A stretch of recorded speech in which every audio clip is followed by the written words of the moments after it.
Students, today we will discuss about the application of Schrodinger wave equation. So today's our topic is free particle in one dimensional box. देखो यहाँ पर जो one dimensional box का मतलब क्या है कि मान लेते हैं जो पार्टिकल है हमारे पास वो इस बॉक्स के अंदर लीनियरली यानी वन डायमेंशन के अंदर मूव कर सकता है सिर्फ, ठीक है। यानी अगर हम मान लें कि एक्स एक्सिस है ये हमारा, तो इस डायरेक्शन में ही हमारा टू एंड फ्रो मोशन में यानी यहाँ इस तरह से मूव कर सकता है, ठीक है। तो ये हमारे पास एक प्रॉब्लम है। इसके बॉक्स के इनसाइड जो है हमारे पास जो पोटेंशियल है वो ज़ीरो है और आउटसाइड इनफाइनाइट है। तो हमने ये माना है, एज्यूम किया है कि बॉक्स की जो इनसाइड है पोटेंशियल जीरो है और आउटसाइड क्या है, इनफाइनाइट, ठीक है। यानी कि कहने का क्या मतलब है, जो टोटल एनर्जी है पार्टिकल की इनसाइड द बॉक्स वो क्या होगी, वो एंटायरली काइनेटिक एनर्जी होगी, क्योंकि उसका जो पोटेंशियल एनर्जी है वो क्या होगा, ज़ीरो, ठीक है। तो जो टोटल एनर्जी है वो क्या होगी, उसकी काइनेटिक एनर्जी, ठीक है। इसका हमने डायमेंशन मान लिया एक्स यहाँ पर ज़ीरो से लेकर ए, ठीक है। यानी ए जो है इसका लेंथ है इस बॉक्स की, ठीक है। अब देखो यहाँ पर हम दो एजम्पशन लेते हैं। एक तो क्या है कि जो वाल्स है, ये जो वाल्स हैं ये क्या है, नॉन पेनिट्रेबल है। यानी कि अगर कोई भी पार्टिकल जो है इस वाल्स को क्रॉस करके आउटसाइड नहीं जा सकता। क्यों? क्योंकि यहाँ पर पोटेंशियल क्या है, इनफाइनाइट, ठीक है। तो जो प्रोबेबिलिटी है, probability of finding the particle outside of the box will be zero, ठीक है। यानी पार्टिकल जो है इस बॉक्स के अंदर ही मिलेगा, आउटसाइड उसकी प्रोबेबिलिटी क्या है, ज़ीरो है। सेकंड जो है हमारे पास एजम्पशन वो ये है कि जो वॉल्स हैं, ठीक है, वॉल्स क्या है, रिजिड है, ठीक है, और परफेक्टली क्या है, इलास्टिक। अब परफेक्टली इलास्टिक का मतलब क्या है कि जो पार्टिकल है वो इन वॉल से टकराने के बाद क्या है, सेम एनर्जी के साथ क्या है, वापस जाएगा, फिर यहाँ से टकराएगा, फिर सेम एनर्जी के साथ वापस जाएगा। यानी कि जो टोटल एनर्जी है वो क्या रहेगी, कांस्टेंट रहेगी, ठीक है। तो टोटल एनर्जी कांस्टेंट रहेगी, तो यहाँ पर हम जो है कौन सी इक्वेशन का यूज़ करेंगे, Schrodinger time independent wave equation, ठीक है। ये वाली इक्वेशन जो हम पहले कर चुके हैं। तो यानी कि हमारे पास जो पोटेंशियल है, ठीक है, वो ज़ीरो कहाँ पर है, ज़ीरो टू ए, ठीक है। यानी एक्स जब लाई कर रहा है जीरो और ए के बीच में, ठीक है। और इनफाइनाइट किसके लिए है, X is less than zero and X is greater than A, यानी कि आउटसाइड ऑफ द बॉक्स, ठीक है। तो अब देखो हम ले लेते हैं यहाँ पर इस प्रॉब्लम को सॉल्व करने के लिए हम श्रोडिंगर टाइम इंडिपेंडेंट इक्वेशन का यूज़ कर रहे हैं, ठीक है। अब मान लेते हैं इनसाइड द बॉक्स, ठीक है, बॉक्स के अंदर क्या है, हमारा जो पोटेंशियल है उसकी वैल्यू क्या है, ज़ीरो। तो श्रोडिंगर इक्वेशन क्या हो जाएगी फॉर इनसाइड बॉक्स, क्या हो जाएगी, हमारे पास पोटेंशियल क्या हो जाएगा, ज़ीरो। तो ये हो जाएगी D square Sai by D x square plus में 2m by H cut square E minus में v था ना यहाँ पर, तो v की जगह क्या आ जाएगा, ज़ीरो, ठीक है। और यहाँ पर आ जाएगा psi is equal to zero, ठीक है। अब इसके बाद क्या है, ये हमारे पास ये इक्वेशन आ जाएगी, ठीक है। तो अब देखिए, अब हम ये मानते हैं कि जो हमारे पास टोटल एनर्जी है वो क्या है, जैसा मैंने पहले बताया था, जो इनसाइड ऑफ द बॉक्स है जो हमारी पोटेंशियल एनर्जी है वो क्या है, ज़ीरो है। तो जो सारी की सारी एनर्जी है वो कौन सी है, काइनेटिक एनर्जी है, ठीक है। तो अब हम ये मान लेते हैं कि अगर ये ज़ीरो है तो हमारे पास जो एंटायरली जो सारी की सारी एनर्जी है, टोटल एनर्जी है, वो क्या होगी, काइनेटिक एनर्जी, ठीक है। तो अब हम ये ले लेते हैं, इसको m से क्या है मल्टीप्लाई कर देंगे और m से डिवाइड कर देंगे, तो हमारे पास क्या आ जाएगा, पी स्क्वेयर बाय 2m, ठीक है, क्योंकि m स्क्वेयर वी स्क्वेयर है ना, तो ये बन जाएगा पी स्क्वेयर बाय 2m, ठीक है। तो यहाँ से हमारे पास जो p आएगा वो आ जाएगा अंडर रूट ऑफ 2me, ठीक है। यहाँ पर p जो है वो क्या है, momentum of the particle along the x axis, ये एक्स एक्सिस है, इसके अलॉन्ग मोमेंटम जो है पार्टिकल का वो है। ठीक है, तो अब देखिए, अब हम जानते हैं जो मोमेंटम जो होता है हमारे पास क्वांटम मैकेनिक्स में, उसको हम रिप्रेजेंट करते हैं एच कट के साथ। ठीक है, तो यहाँ से हमारे पास के जो आ जाएगा वो हमारे पास आ जाएगा पी बाई एच कट। अब हमने जो लास्ट इक्वेशन की थी, क्या आया था हमारे पास, मोमेंटम √2m आया था। ठीक है, अब हम क्या करते हैं, हम दोनों साइड जो है हम कर देते हैं एच कट से डिवाइड कर देते हैं, यहाँ भी और यहाँ भी। ठीक है, तो डिवाइड करने के बाद हमारे पास p बाई एच कट आ गया। ये p बाई एच कट क्या है, यहाँ से k, तो k इज इक्वल टू क्या आ जाएगा, √2me बाई एच कट। ठीक है, वेयर k क्या है, प्रोपेगेशन कांस्टेंट। तो अब देखिए यहाँ पर अगर हम इसका स्क्वायर कर दें तो हमारे पास आ जाएगा 2me by H cut square. ठीक है, तो ये जो है हमारे पास, जो हमारे पास डिफरेंशियल इक्वेशन है, इक्वेशन नंबर 3, इसके अंदर हम वैल्यू पुट कर देंगे। क्या है, इसकी जगह क्या आ जाएगा, के स्क्वायर। ठीक है, तो हमारे पास ये आ जाएगा के स्क्वायर। तो इक्वेशन जो 3 थी हमारी, जो हमारी डिफरेंशियल इक्वेशन, वो हमारे पास आ जाएगी D square psi by D X square plus में K square psi is equal to 0। इसको हम मान लेता हूँ इक्वेशन नंबर 5। ठीक है, अब देखो जो ये डिफरेंशियल इक्वेशन है, इसका जनरल सॉल्यूशन है वो हमारे पास क्या आ जाएगा, psi X is equal to A E iota K X plus में B E minus iota K X. ठीक है, ये इसका सॉल्यूशन है, जहाँ पर ए और बी जो है आर्बिट्रेरी कांस्टेंट है। ठीक है, ये प्रूव करके देख लेना, ये इसी का सॉल्यूशन है। ठीक है, आप मैथमेटिक्स में पढ़ भी चुके हैं डिफरेंशियल इक्वेशन का पार्ट। तो यहाँ पर जो ए और बी जो है वो क्या है, आर्बिट्रेरी कांस्टेंट है कोई। ठीक है, इनकी वैल्यू कैसे फाइंड आउट कर सकते हैं, इनकी वैल्यू हम फाइंड आउट कर सकते हैं बाय यूजिंग बाउंड्री कंडीशंस। ठीक है, अब बाउंड्री कंडीशंस क्या है कि जो साई है, ठीक है, वो क्या है, इसकी वैल्यू 0 हो जाती है कहाँ पर, x इज इक्वल टू 0 पर और x is equal to a पर। यानी जो प्रोबेबिलिटी है पार्टिकल की वो क्या है, इनसाइड दी बॉक्स है। ठीक है, probability of finding the particle. ठीक है, यानी कि यहाँ पर वो प्रोबेबिलिटी क्या हो जाती है, 0 हो जाती है। ठीक है, तो यहाँ पर जो बाउंड्री कंडीशन है वो हमारे पास क्या आ जाएगी, psi X is equal to 0। ठीक है, at x is equal to 0 और a। ठीक है, या फिर आउटसाइड ऑफ दी बॉक्स।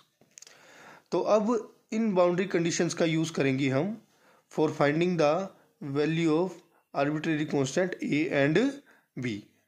सो सबसे पहले when x is equal to 0 तो साई विल बी 0।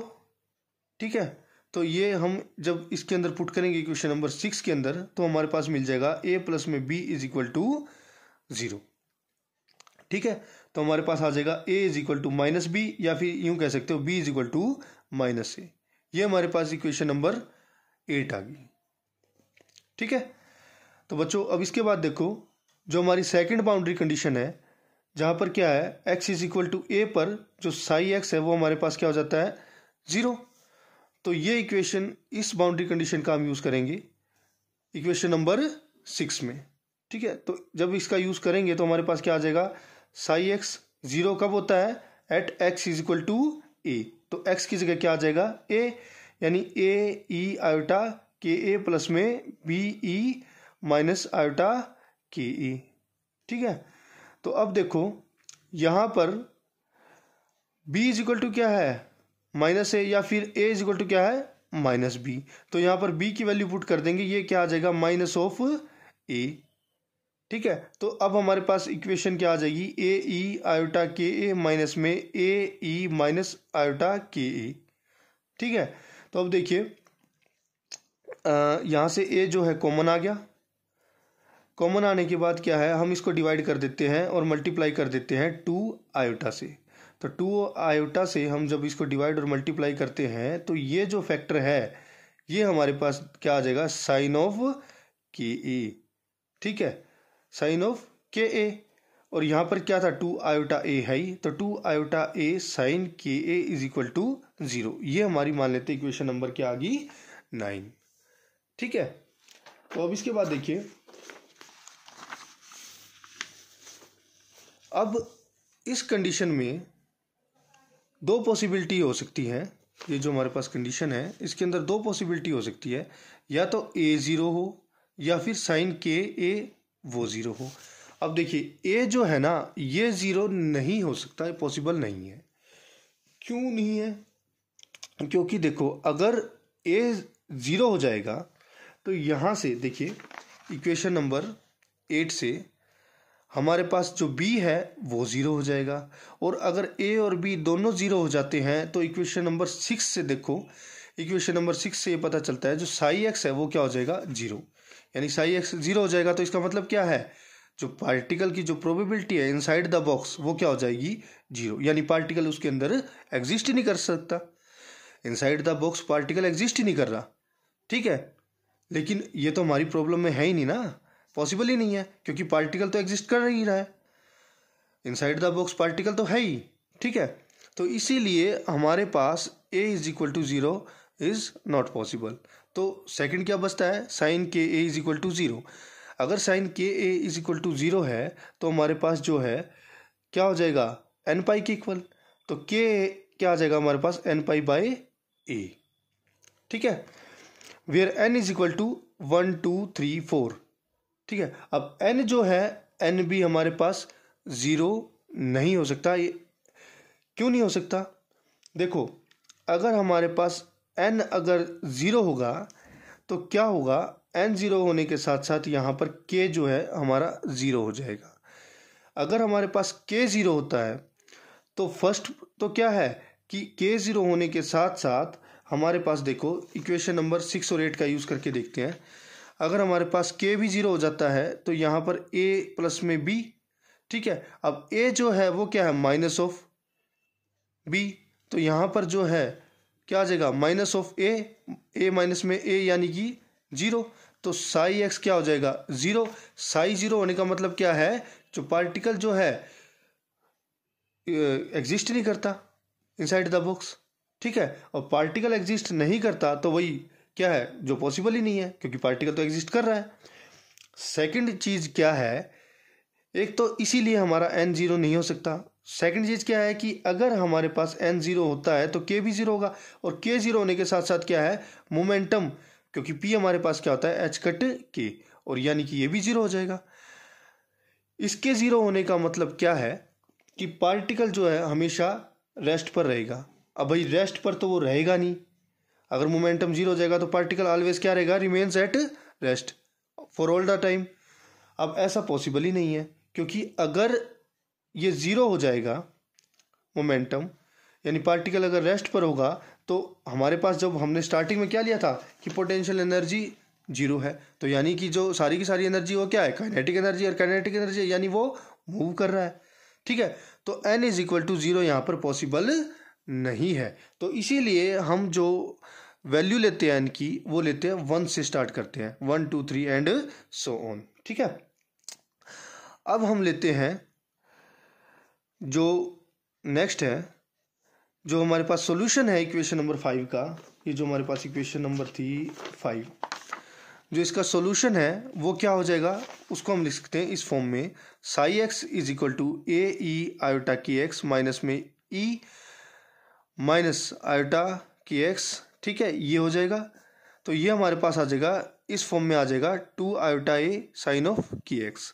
अब ये जो 2 आयोटा ए है इसको हम अनदर कांस्टेंट मान लेते हैं, क्या, n इज इक्वल टू क्या हो गया, 2 आयोटा ए, और इसको हम फाइंड आउट करते हैं using the normalisation condition on wave function. इस जो कांस्टेंट जो हमने लिया है इसकी वैल्यू को हम फाइंड आउट करेंगे यूजिंग द नॉर्मलाइजेशन कंडीशन।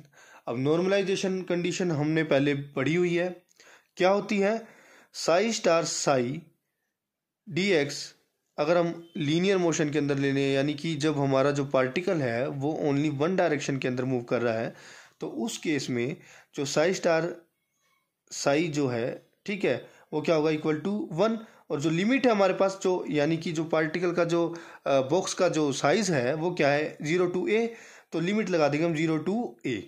ठीक है, क्योंकि जो पॉसिबिलिटी है नॉर्मलाइजेशन का क्या मतलब है, जो पार्टिकल है वो पार्टिकल के बॉक्स के अंदर ही है, उससे आउटसाइड नहीं जा सकता।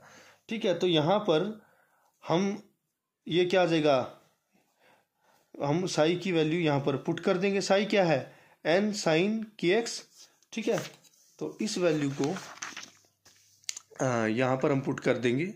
ठीक है, तो ये क्या आ जाएगा 0 to a n star sine kx sine n sin kx dx is equal to 1। ठीक है, तो यहाँ से हमारे पास आ जाएगा मोड ऑफ n का स्क्वायर बाहर आ जाएगा, अंदर क्या बचेगा साइन स्क्वायर kx dx। फिर अब आप इसको सॉल्व कर लो। सॉल्व करने के बाद देखो ये हमने सॉल्व कर चुके हैं। सॉल्व करने के बाद यहाँ पर जो है जो k की जगह हम वैल्यू पुट कर देंगे। k क्या होता है n पाई बाई a, तो n पाई बाई a की वैल्यू यहाँ पर पुट कर देंगे। अब बिकॉज जो साइन 2n पाई जो है वो क्या होता है 0, क्योंकि n की वैल्यू तुम पुट करोगे 1 2 3, तो उन वैल्यूज़ पर जो साइन की वैल्यू है वो क्या होगी 0। तो ये फैक्टर जो है हमारा ये हो जाएगा 0। बच गया क्या ये फर्स्ट फैक्टर। तो हमारे पास जो वैल्यू आ जाएगी n की, इसको सॉल्व कर लेना, ये हमारे पास आ जाएगी n is equal to under root of 2/a। ठीक है, अब इस वैल्यू को हम पुट कर देते हैं इक्वेशन नंबर 11 के अंदर, जो हमारी क्या थी ये psi X n sine kx। ठीक है, तो ये हमारे पास आ जाएगा psi X is equal to under root of 2/a sine of, यहाँ पर kx था ना, तो यहाँ पर k की वैल्यू भी हमने पुट कर दिया n पाई बाई a। तो ये हमारे पास आ जाएगा वेव फंक्शन, जो हमारा जो सॉल्यूशन है। ठीक है, श्रोडिंगर वेव इक्वेशन जो हमने ली थी डिफरेंशियल इक्वेशन, उसका सॉल्यूशन। ठीक है, बाकी हम जो रिमेनिंग पार्ट है उसको हम नेक्स्ट अपनी वीडियो में करेंगे। ठीक है।